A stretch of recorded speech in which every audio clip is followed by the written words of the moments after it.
Donc, ce matin, on va regarder 2 Corinthiens 13, 5. Tantôt, je vais avoir une petite histoire pour vous. Une histoire que Sylvie connaît déjà, mais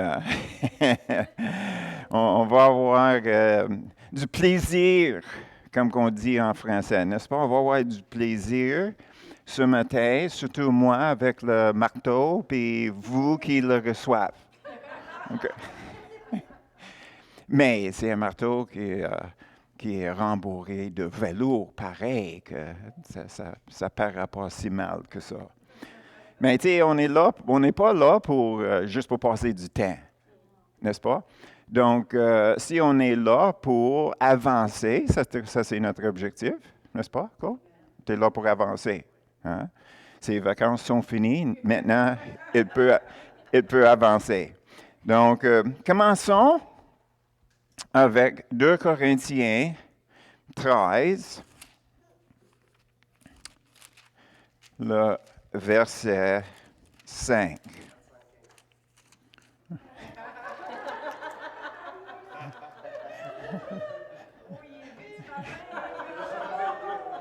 Ah, okay. Je pense que les Timbits prennent effet. OK. Donc, examinez-vous vous-même. OK, c'est un bon départ. Est-ce que c'est plus ou moins ça que le Saint-Esprit nous a encouragés à faire ce matin? Donc, on continue dans la même direction, toujours avec le même objectif. Et l'objectif, naturellement, c'est de combler le livre que Dieu a préparé pour chacun de nous. N'est-ce pas? Et qu'est-ce que j'espère qu'on va saisir ce matin, c'est que nous avons mis notre barre personnelle trop bas. Trop bas.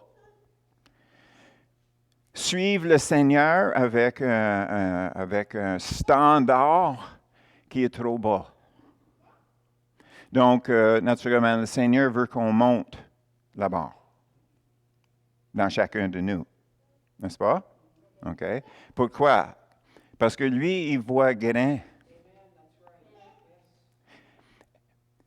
Si vous mettez la barre trop haut, vous allez quand même réussir à monter plus haut que si le bord est bas. N'est-ce pas? Donc, si c'est facile à faire, bien, on met un demi-effort. Si c'est rendu comme au niveau de tous les autres, c'est peut-être plus haut, c'est peut-être plus bas, c'est peut-être plus facile, c'est peut-être plus difficile. Mais si on met la barre au-dessus de qu'est-ce qu'on est capable à atteindre, on va accomplir beaucoup plus parce qu'on regarde haut. Donc, la question que je vous pose ce matin, c'est que, est-ce que vous voulez changer le monde? Vous voulez changer le monde? C'est grand, le monde. Tu sais? Donc, si j'étais pour vous demander, qu'est-ce que ça veut dire changer le monde? Bien, changer le monde dit que on cherche 6 milliards d'opportunités pour partager le Seigneur. OK? Non, ça c'est juste un folie. Mais quand même, dans mon cas à moi, j'ai réalisé que je change le monde. Puis ce n'était pas quelque chose que je désirais, c'était pas quelque chose que je courais après, mais avec les enseignements que je fais, maintenant, c'est mondialement. N'est-ce pas? Ça peut être vu partout dans le monde où il y a du Internet. T'sais, moi, je ne voyais pas grand. C'est des choses. C'était juste chaque journée, je voulais servir le Seigneur avec tout mon cœur. Puis là, il m'amène à quelque part comme il va vous amener à quelque part. Donc, il y a toujours l'histoire que Louise aime. C'est le petit gars qui sort après un grand orage, puis il marche sur la plage. Puis il voit les poissons étoiles qui sont poignés sur le sable. Puis donc, il arrive, puis il enlève un à la fois, il le remet dans la mer. Puis il y a un monsieur qui arrive, puis il dit, « Qu'est-ce que tu fais? » Il dit, « Ben, je renvoie ces poissons-là dans le mer pour sauver leur vie. » Puis lui, il regarde, puis il voit des milliers, puis il dit, « Ben, quelle sorte de différence est-ce que ça va faire? » Le petit gars, il ramasse un autre, pitch ça dans le mer, qui dit, « Ça fait une différence à lui. »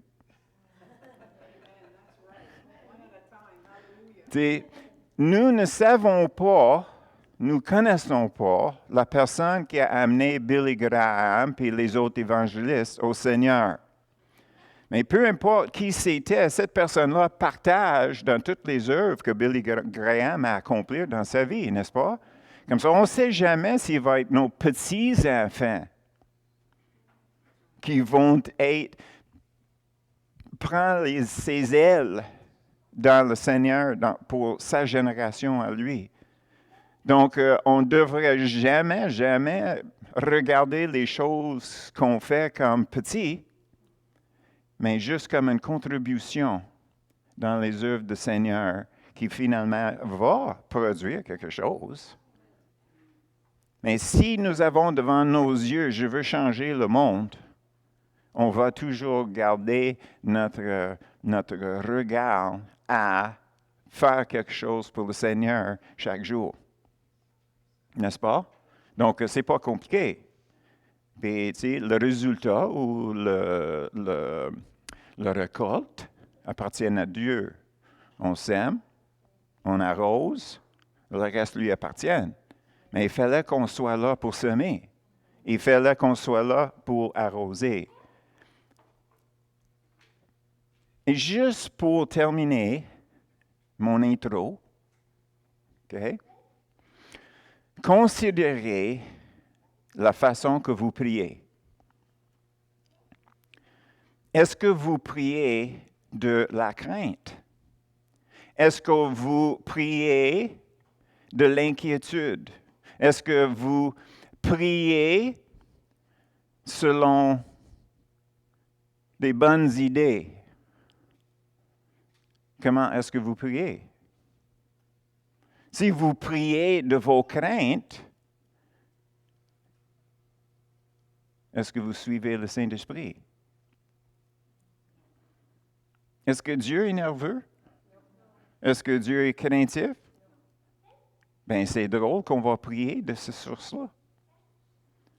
Donc, c'est important pour nous de réaliser la source de nos prières.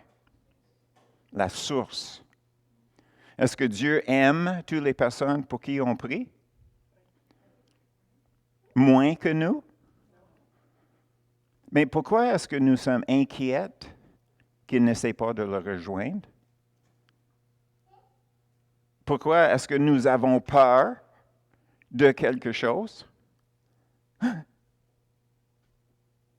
Je vois le virus s'en vient.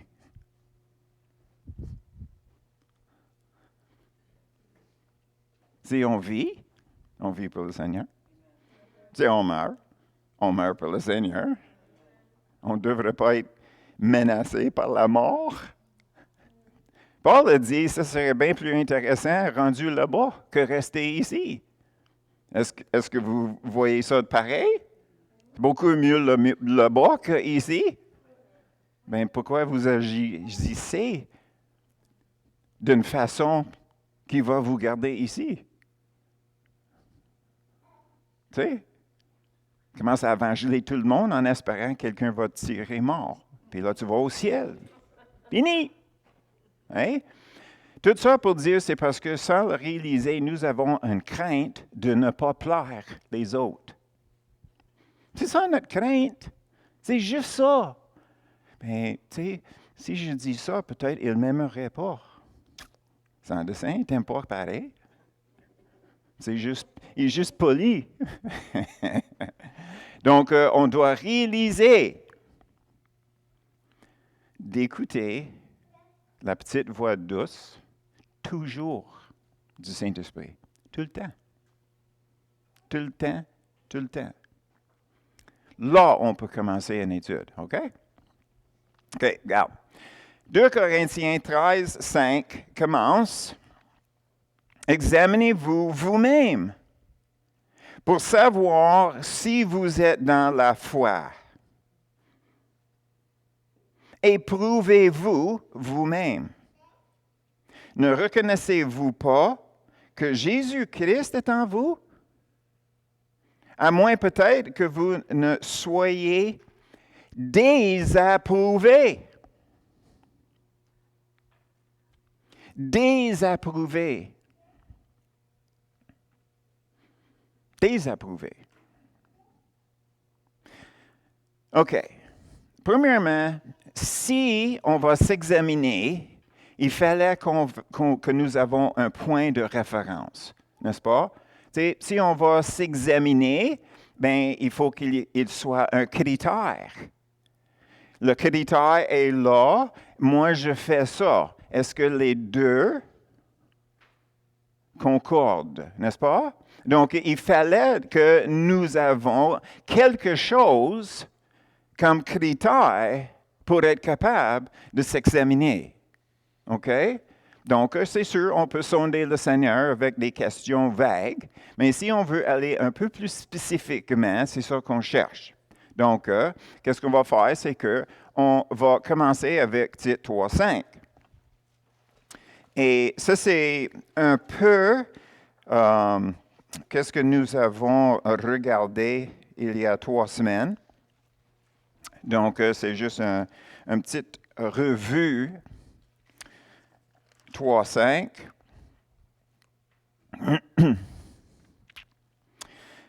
Dieu, nous a sauvés non à cause des œuvres de justice que nous aurions faites, mais selon sa miséricorde, par le bain de la régénération et le renouvellement du Saint-Esprit. OK? Puis l'étude que nous avons faite, nous avons le bain de la régénération ou bain de la nouvelle naissance ou être né de nouveau. OK? Donc, ça parle de quoi? Ça parle de notre salut. Nous sommes nés de nouveau dans le sens que, par notre foi en Jésus, nos péchés sont pardonnés, puis notre relation avec Dieu est réétablie d'une sorte que Adam, il avait au tout début. OK? Donc, ça, c'est régénération. On a retourné à la génération, ça c'est un jeu de mots pour nous aider à se souvenir, à la génération débutait avec Adam avant sa chute. Et renouvellement du Saint-Esprit. Puis le mot « et », ça peut avoir 2 définitions. Comme exemple, si quelqu'un me demande « Qu'est-ce que vous avez fait pendant la fin de semaine? » Puis je veux dire que j'ai été visiter ma mère et mon père et j'ai joué au tennis. Le premier « et », on met mère et père ensemble. Les deux sont unis. Les deux vont ensemble. Mais juste à cause que j'ai dit « et j'ai joué au tennis », ne dit pas que je jouais au tennis avec mes parents. N'est-ce pas? Donc, même en anglais puis en français, on voit que « et » peut dire ensemble ou « et » peut être séparément. Et le « et » ici, c'est le séparément. Donc, qu'est-ce que nous avons? C'est que le Saint-Esprit vient nous convaincre que nous avons besoin d'être sauvés. Et là, il nous amène à Jésus. En mettant notre confiance en Jésus, nous sommes sauvés, nos péchés pardonnés, et le Saint-Esprit nous met en Jésus pour aller à l'enfer en lui, pour être ressuscité en lui, pour aller au ciel en lui.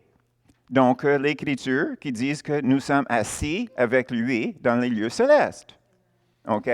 Encore l'œuvre du Saint-Esprit. Mais ce n'est pas la fin. Ça, c'est le salut. Après ça, le Saint-Esprit, il continue à œuvrer, n'est-ce pas? Puis ça, c'est la partie renouvellement. Ça veut dire qu'il fallait qu'il change nos idées.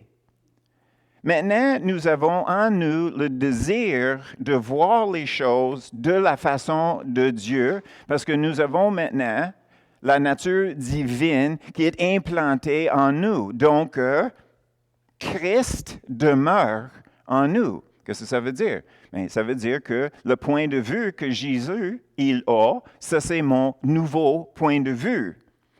Et puis, là, le Saint-Esprit arrive et ils disent, OK, dans cette situation ici, c'est comme ça qu'on le voit. Puis on lui dit, non, je ne l'ai jamais vu de même.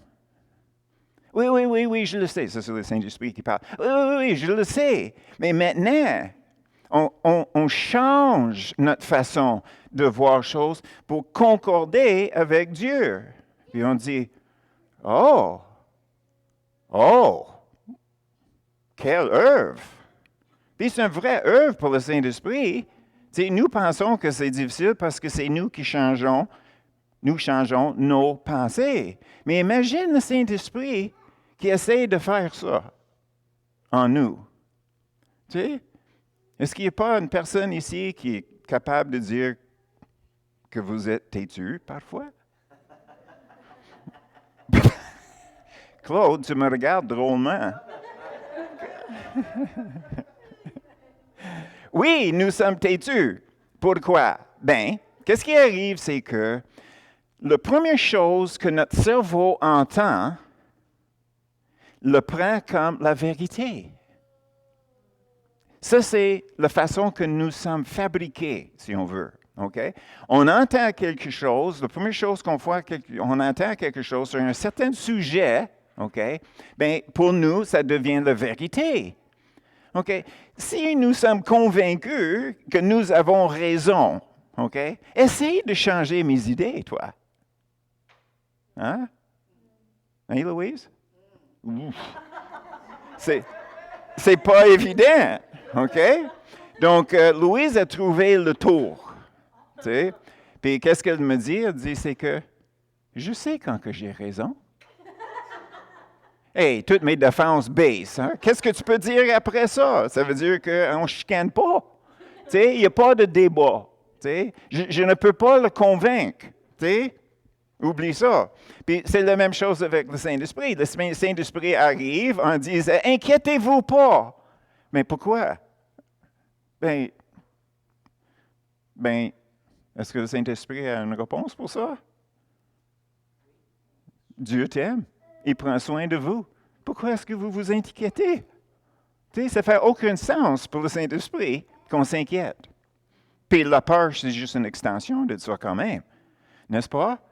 Donc, quand on prie, des prières d'inquiétude, puis nervosité, puis crainte, puis tout ça, OK?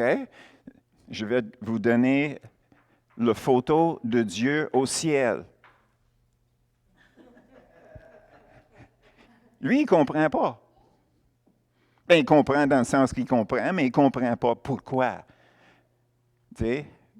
Donc, ça, c'est qu'est-ce qu'on appelle la sanctification progressive. Nous avons la sanctification positionnelle, ça veut dire nous sommes sauvés. Donc, devant Dieu, nous sommes, comme Jésus, sans péché, un de ses enfants, pareil, parallèle, égal avec Jésus dans les yeux de Dieu. Est-ce que c'est vrai? Donc, comment est-ce que tu ne peux pas m'aimer? Je suis égal à Jésus. Me crois-tu? juste au ciel. C'est juste Dieu qui peut me voir de même, OK? Mais ça, c'est un fait spirituel. Mais physiquement, ici sur la terre, OK, nous avons des mauvaises habitudes. Nous croyons les choses qui sont des mensonges, qui ne sont pas vraies pantoute, puis le Saint-Esprit arrive en essayant de nous convaincre de ça. Donc, nous avons, lui, plus l'aide des Écritures pour nous démontrer la vérité de Dieu. La vérité selon Dieu aussi. OK? Donc, qu'est-ce qu'on va faire? C'est qu'on va retourner dans notre liste de critères qu'on peut se comparer. OK? Donc, on va regarder Galates 4. Galates 4.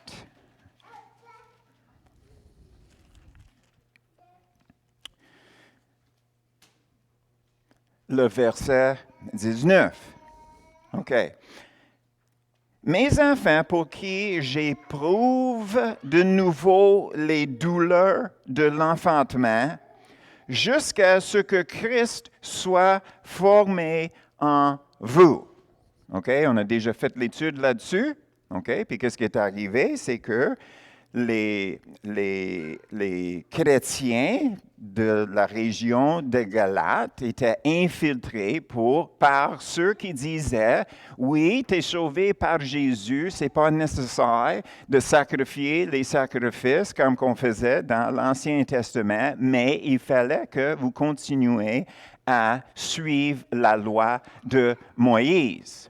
Puis là, Paul, il rentre dans un discours comment que tout ça s'est défait. Puis on a fait une étude là-dessus. OK?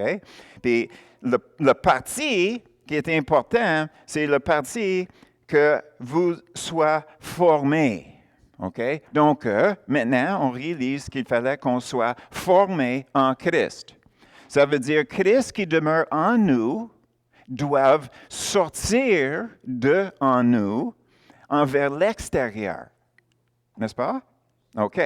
Comment est-ce que Dieu fait ça? OK? Et là, on commence à rentrer dans notre sujet un petit peu. Romains 8. Romains 8.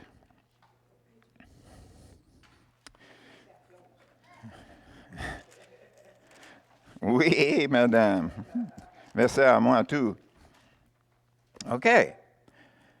Nous savons du reste que toute chose concourt au bien de ceux qui aiment Dieu, de ceux qui sont appelés selon son dessein. Donc, encore, nous avons deux critères. OK? Est-ce que vous aimez Dieu? La définition de aimer Dieu? Obéissance. Tu ne peux pas dire que vous aimez Dieu si vous n'êtes pas obéissant. Si vous ne cherchez pas la volonté de Dieu, c'est autant pécher que de désobéir. On est supposé de chercher, on est supposé de connaître, on est supposé de faire. Donc, est-ce que j'aime Dieu? OK. Première réponse, oui, je l'aime. OK. Maintenant, est-ce qu'il a un dessein pour moi? Merci, Louise. OK. Est-ce que Dieu a un dessein pour ta vie? OK, donc, est-ce que tu veux savoir c'est quoi son dessein pour ta vie? OK, donc, toutes les choses qui t'arrivent, c'est pour ton meilleur. Hallelujah, yes sir, je suis là, OK? Mais, OK, on peut dire ça théoriquement que toutes les choses qui m'arrivent, c'est pour mon bien, mais mon bien, c'est quoi mon bien? Bien, ça c'est la raison 29, OK? Verset 29. Car ceux qu'il a connus d'avance, on parle de Dieu, OK? Il les a aussi prédestinés à être semblables à l'image de son Fils.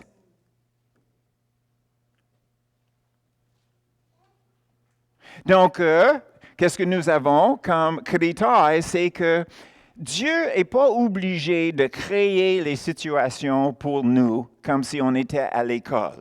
OK? Tes devoirs. Lisez pages 5 à 10. Demain, on va avoir un examen. OK? Non.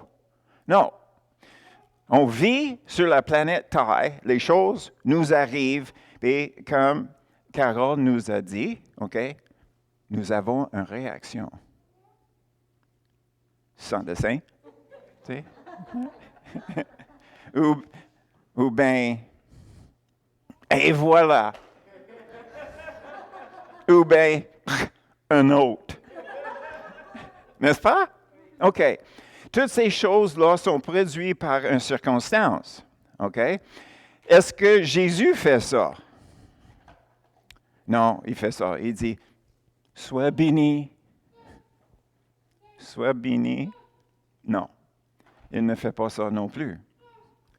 Qu'est-ce que Jésus fait quand il arrive des situations? Je le savais. Hein?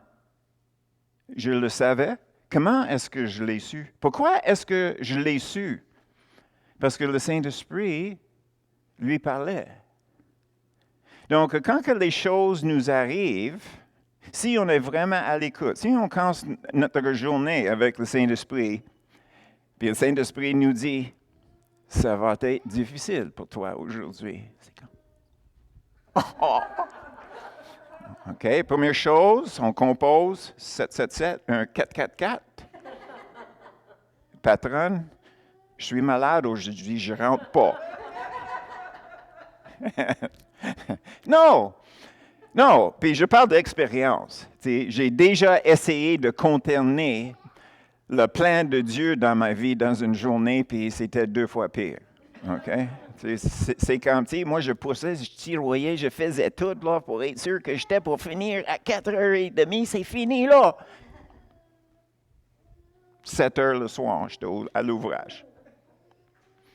Puis, qu'est-ce qui est vraiment drôle parmi les chrétiens, c'est qu'on sait d'avance, parce que combien de fois, même les non-chrétiens, ils vont dire, après quelque chose arrive, je savais. Puis, moi, à mon âge, j'ai commencé à être un peu sage. Puis je leur dis, j'ai dit, ben, si tu le savais, pourquoi est-ce que tu es frustré? C'est logique. Le problème, c'est qu'ils n'acceptaient pas. Ah, je le savais. Oui. Ben, pourquoi tu n'as pas downshifté en première vitesse puis avance avec force et fortitude? Au lieu de courir à gauche puis à droite, puis à la fin d'avoir des mauvais résultats en disant, je le savais. Puis je suis tout frustré. Maintenant, hein, quand que les choses m'arrivent, c'est ça. Je réalise, hey, j'avais une impression. J'avais en dedans de moi, il y avait quelque chose qui me disait, peut-être les choses n'iraient pas de la façon que toi tu veux. Je dis, oh! Puis là, c'est comme, OK, je conduis comme il faut, pèse pas trop sur le pédale, prêt à mettre des freins dans ma vie personnelle, pas juste dans la route. Puis donc, quand quelqu'un va commencer à me parler, j'écoute très fort. C'est comme, ils sont en train de dire, quoi exactement? Puis là, on voit comme ça la différence entre notre quotidien, quand on est vraiment à l'écoute du Saint-Esprit, et les fois qu'on se lève le matin, prend notre café, puis là, on continue notre journée, pas de préparation. OK? Donc, ici, on voit l'œuvre du Saint-Esprit qui nous amène au salut, puis l'œuvre du Saint-Esprit après. Puis, qu'est-ce qu'il prend pour outil pour nous aider à être formés pour devenir de plus en plus comme Jésus? N'est-ce pas? OK. Donc, maintenant, on va regarder Galates 5. Galates 5. Parce que c'est une affaire de voir le côté positif, mais si on peut le comparer avec qu'est-ce qu'on ne devrait pas faire, là, on va avoir une comparaison. OK? Quand que vous allez à l'épicerie, vous voulez acheter du fruit, OK? Est-ce que tu ramasses la première pomme que tu vois puis tu mets ça dans le sac? Oui, c'est ça. On ramasse ça, c'est comme, oh, ça c'est mou. Oh, yeah. Ça c'est correct, mais pas assez rouge. Ça c'est bon. Ça doit être plus frais, c'est plus loin. OK? Donc, on examine. En examinant, c'est juste pas une question, oh, ça c'est une pomme, je vais le manger. Non, c'est une comparaison. OK? Qu'est-ce que je cherche, qu'est-ce que Dieu cherche et qu'est-ce que moi, je cherche et qu'est-ce qui n'est pas acceptable. OK? Donc, ici, nous avons dans Galates 5, 17, ça nous dit, car la chair a des désirs contraires à ceux de l'esprit, et l'esprit en a de contraires à ceux de la chair. Ils sont opposés entre eux, afin que vous ne fassiez point ce que vous voudriez. Qu'est-ce que nous avons? Nous avons deux lignes de guerre. Sur un côté, nous avons tous nos désirs charnels. C'est quoi nos désirs charnels? OK? En général, je veux me plaindre, je veux ma liberté, je veux décider qu'est-ce que je vais faire.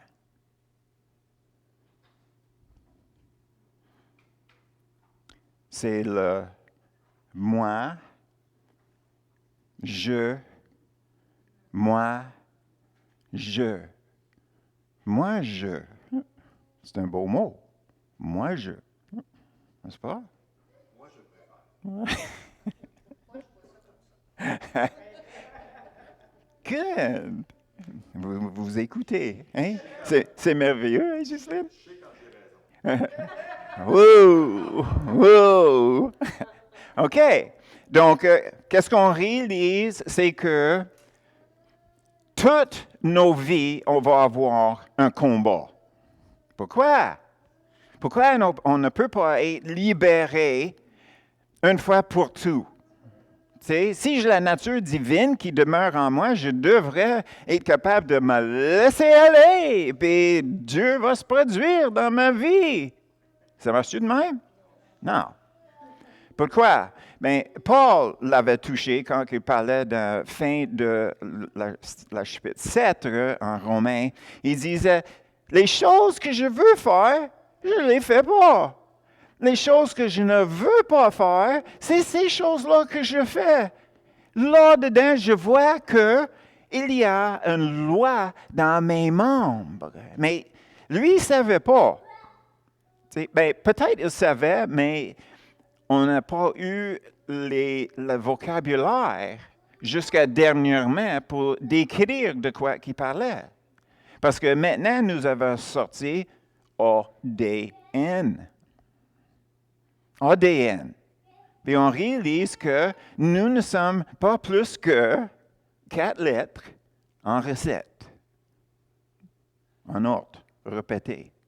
N'est-ce pas? Ça, c'est notre ADN, la séquence. Notre ADN, on a déjà tout entendu ça. Bien, les recherches, pendant longtemps, il y avait discussion. OK? Est-ce que c'est notre environnement qui détermine notre comportement, ou bien est-ce que c'est nos gènes qui déterminent notre comportement? Donc, il y avait des grandes discussions, puis des débats, puis tout le monde obstinait jusqu'au temps qu'ils ont découvert que changer une lettre dans une personne, tu vas changer leur niveau d'inquiétude. Oui. Donc, les recherches qu'ils ont faites, c'est qu'ils ont découvert que dans certaines personnes, à Minnesota, okay, pas au Québec, donc ça compte pas. Okay. À Minnesota, puis ils ont checké tout le monde, puis ils ont regardé cette bit de ADN, puis ils ont découvert que si une personne avait cette lettre-là, était portée envers l'inquiétude. S'il avait l'autre lettre là, il était comme normal.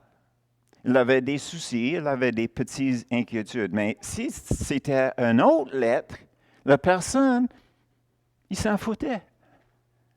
Il n'était pas inquiet.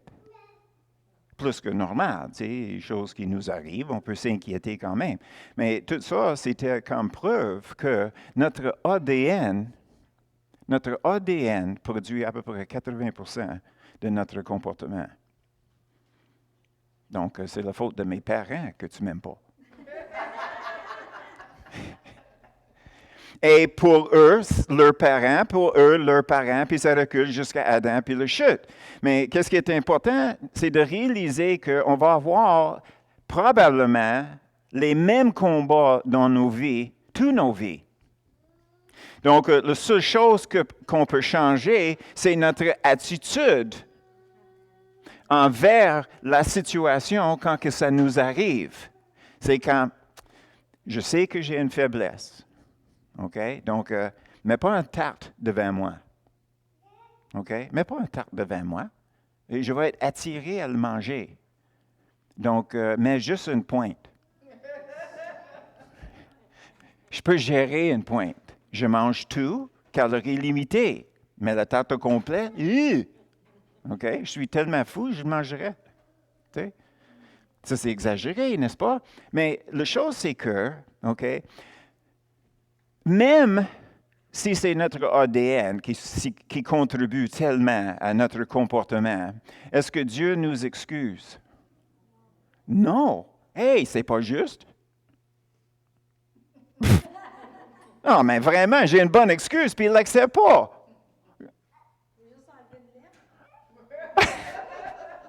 Oui. Change la lettre, Seigneur, change la lettre. Bien, c'est aussi prouvé que vous pouvez changer votre ADN, mais on ne rentrera pas là-dedans aujourd'hui. Anyway, tout ça pour dire que si quelqu'un a une faiblesse pour l'alcool, comme exemple, OK? Ça n'enlève pas leur responsabilité de ne pas s'ivrer, n'est-ce pas? S'enivrer, c'est ça, s'enivrer, OK? Il est quand même responsable. Donc, c'est à lui à chercher tout ce qui est nécessaire pour obéir à Dieu qui dise ne vous enivrez pas. N'est-ce pas? OK? Donc, la responsabilité n'est pas enlevée. Puis nous se trouvons tous dans la même situation, dans certaines choses, dans nos vies, parce qu'à quelque part, OK, des fois, on est convaincu qu'on mérite la tarte au complet. Tu sais, c'est question de mérite. Hey, écoute, Seigneur, j'ai travaillé très fort pour toi aujourd'hui. Tu sais? Donc, tu sais, Provigo est sur mon chemin. Donc, c'est pas que je gaspille le gaz parce que tu m'as donné l'argent pour le gaz pour mettre ma voiture. Tu sais, je ne dépense pas plus, je passe par là anyway. Toutes les excuses sont bonnes. C'est ça une autre chose que ma femme m'a dit. Anyway. OK. Donc, on est en train de regarder l'opposition entre nos désirs, la source de nos désirs, à comparer avec l'œuvre et la volonté de Dieu dans nos vies, que le Saint-Esprit est en charge de changer nos idées. OK? Donc, en regardant le verset 19, on lit « Les œuvres de la chair sont évidentes. Ce sont la débauche, l'impurité, le dérèglement, et tout. OK? Donc, qu'est-ce que nous avons ici? C'est que nous avons une liste des choses. Quand on s'examine, si on voit ces choses-là, donc, on a quelque chose à changer parce qu'on n'est pas en règle. OK? Donc, nous avons une comparaison parce que quand on regarde le verset 22, ça dit, « Mais le fruit de l'esprit... » Le fruit de qui? Le fruit de l'esprit, OK? L'esprit, il installe son fruit en nous, n'est-ce pas? Donc, qu'est-ce que nous avons? C'est que c'est l'amour, la joie, la paix, la patience, la bonté, la bienveillance, la foi, la douceur, la maîtrise de soi. Donc, nous avons deux choix. On peut regarder les choses qui représentent la chair, qu'on ne devrait pas faire, ou les choses qui représentent l'œuvre du Saint-Esprit dans ma vie, puis je cours après ça. Tu sais? On peut éviter le un, ou bien on peut courir envers l'autre. OK? C'est quelle liste qui est plus courte? C'est plus simple, elle se souvient de love, joy, peace, patience, kindness, goodness, gentleness, faithfulness and self-control. Amen? Je ne connais pas en français. Donc, mais je l'ai mémorisé. Je l'ai mémorisé parce que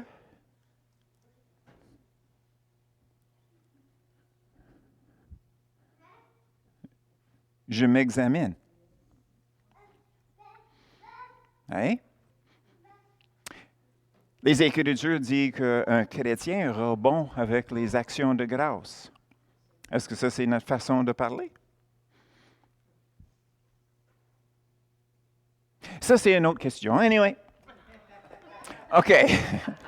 On va regarder Jacques. OK? On va visiter Jacques, chapitre 2, un peu plus loin, là, un peu après Hébreu. Jacques, chapitre 2,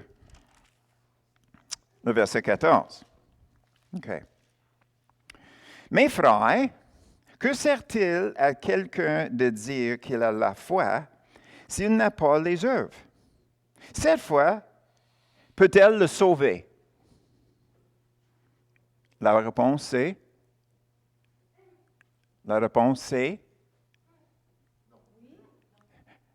Sylvie Côté.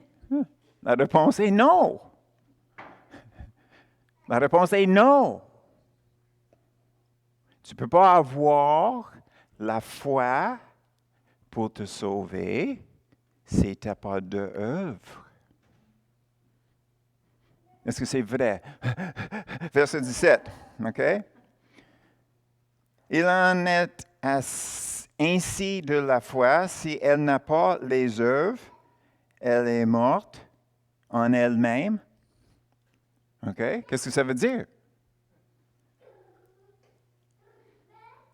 Je crois en Jésus qu'il m'a sauvé. OK? C'est par la foi qu'il accepte qu'est-ce qu'il a fait. Donc, j'ai la foi.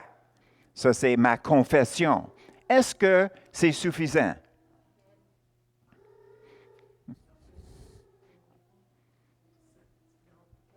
Non.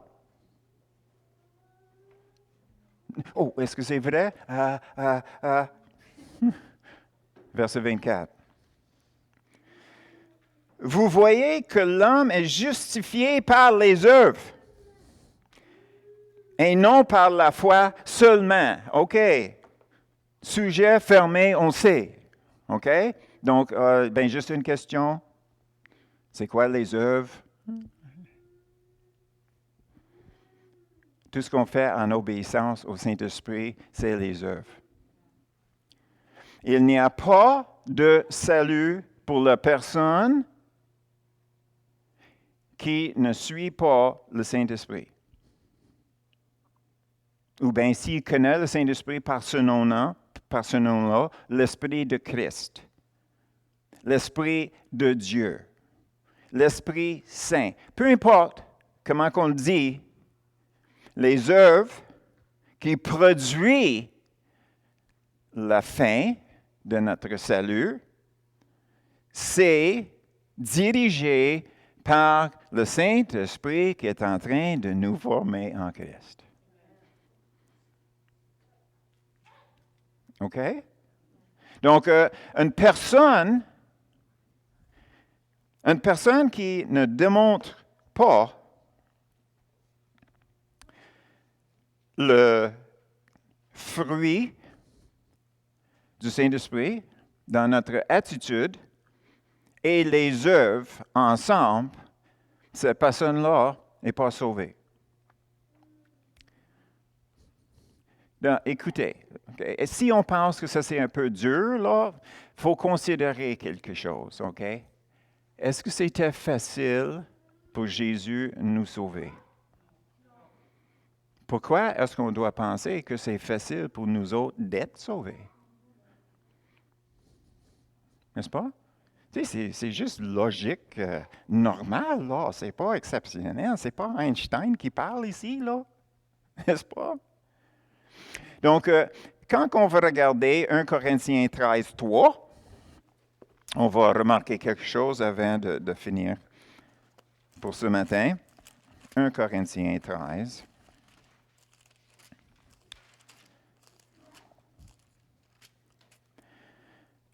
Le verset 1 à 3. Okay.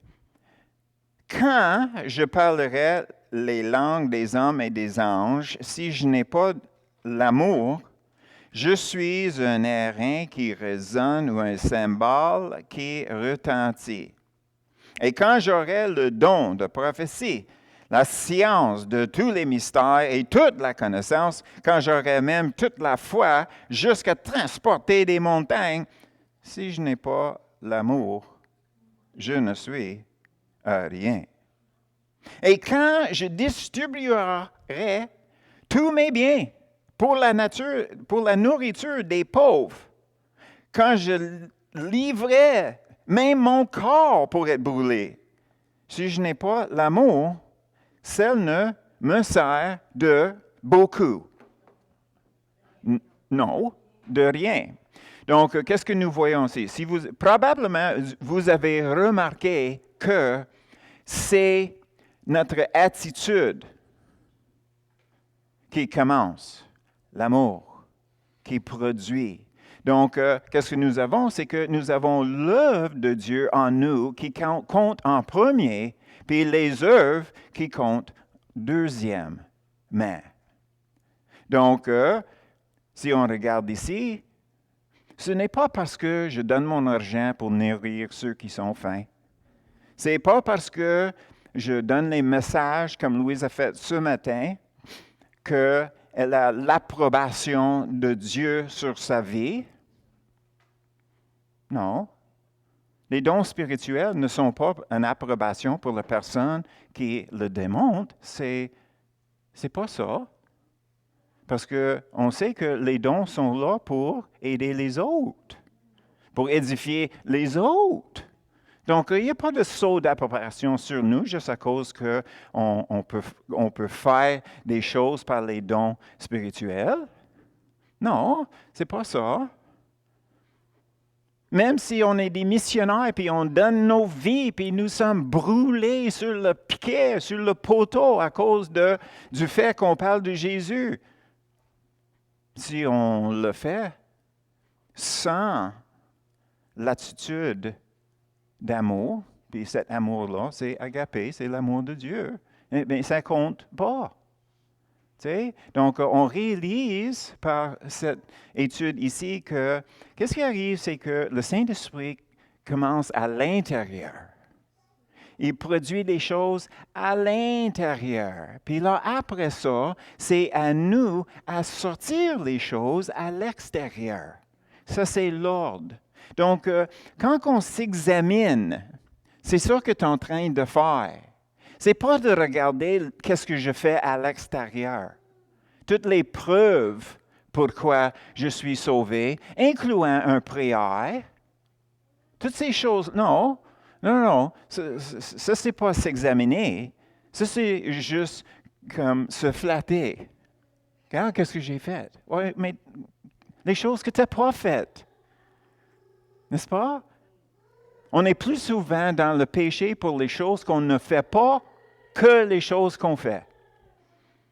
Tu sais, tu parles avec un non-chrétien, puis tu vas dire, OK, as-tu des péchés dans ta vie? Oh, j'amène une bonne vie. Ben, comme quoi? Ben, je fais ça, puis je fais ça, puis je fais ça, puis je fais ça. Ah oui? Mais est-ce qu'il y a des choses que tu aurais dû faire, que tu n'as pas faites? Ah, ça c'est une autre paire de manches. On ne parle pas de ça. Parce que ce liste-là est long et large à comparer avec, tu sais, j'ai pas traité mon voisin comme faux l'autre jour, tu sais. Tu sais? Hein, Lise? Hein? OK. Alors, qu'est-ce que nous avons? C'est que le test, puis je vais te raconter une histoire. Le monsieur arrive à la fin de sa semaine de travail, puis il annonce à son épouse. Chérie, je pars en fin de semaine à la pêche. Peux-tu me faire mes bagages, mes valises? Ah bien, certainement, chérie, pas de problème. Donc, il part, il revient dimanche soir, et puis c'est comme, chérie demande, puis comment que ça a été? Oh, c'était merveilleux, j'ai rien poigné, mais on a eu un bon temps. Mais, chérie, t'as oublié de pacter mes bobettes. Oh non, ils sont dans ton coffre à pêche.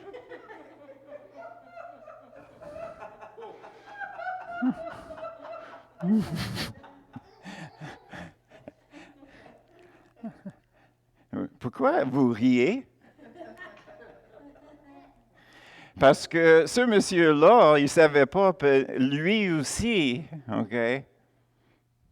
Il était mis à l'épreuve, puis il n'est pas passé. OK?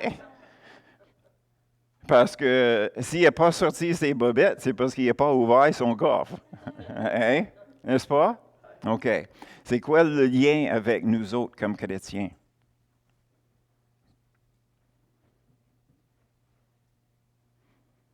Le fruit de l'esprit, c'est dans le coffre, dans ton cœur. Si ça ne sort pas, tu n'es pas chrétien. C'est simple. C'est pas compliqué. On a compris tout de suite le message. Hein? Mais chérie, les bobettes sont dans le coffre. On a compris tout de suite, là. OK? Peut-être lui a eu un bon temps, mais c'était pas à cause des poissons. OK? OK? OK. Tout ça pour terminer. Jean 6. Jean 6.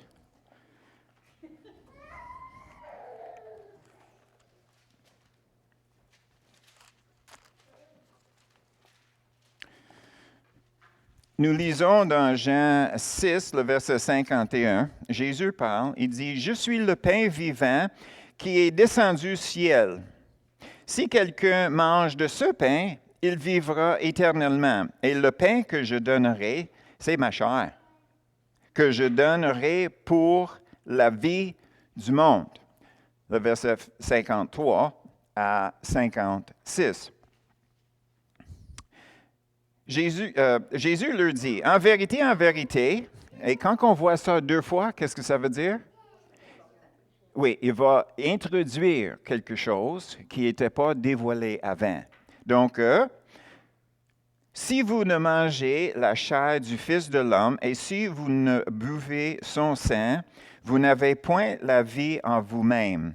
Celui qui mange ma chair et qui boit mon sang a la vie éternelle, et je le ressusciterai au dernier jour. Car ma chair est vraiment une nourriture et mon sang est vraiment un beuvrage. Celui qui mange ma chair et qui boit mon sang demeure en moi et je demeure en lui. OK? Donc, c'est important pour nous autres à réaliser que vu que Jésus parlait aux Juifs, OK, à l'époque, il offrait des offrandes et des sacrifices, n'est-ce pas? Mais nous autres, qu'est-ce qu'on ne réalise pas, c'est que, bien, on a fait l'étude, donc maintenant on le réalise, c'est que il avait des sacrifices, des holocaustes, où l'animal au complet était brûlé.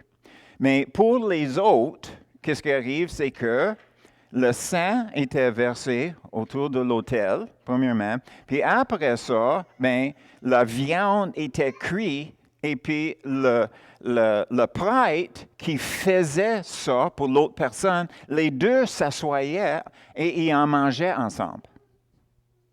Donc, ils partageaient le prêtre avec la personne, avec l'autel. OK, vous me suivez? OK. Donc, qu'est-ce que Jésus est en train de faire ici? C'est que vous savez, les Juifs, vous savez que votre sacrifice te rejoint avec le prêtre qui me représente. Donc, vous êtes unis. Donc, pour nous, on célèbre ça dans la communion. Le mot communion, quelque chose que nous avons en commun.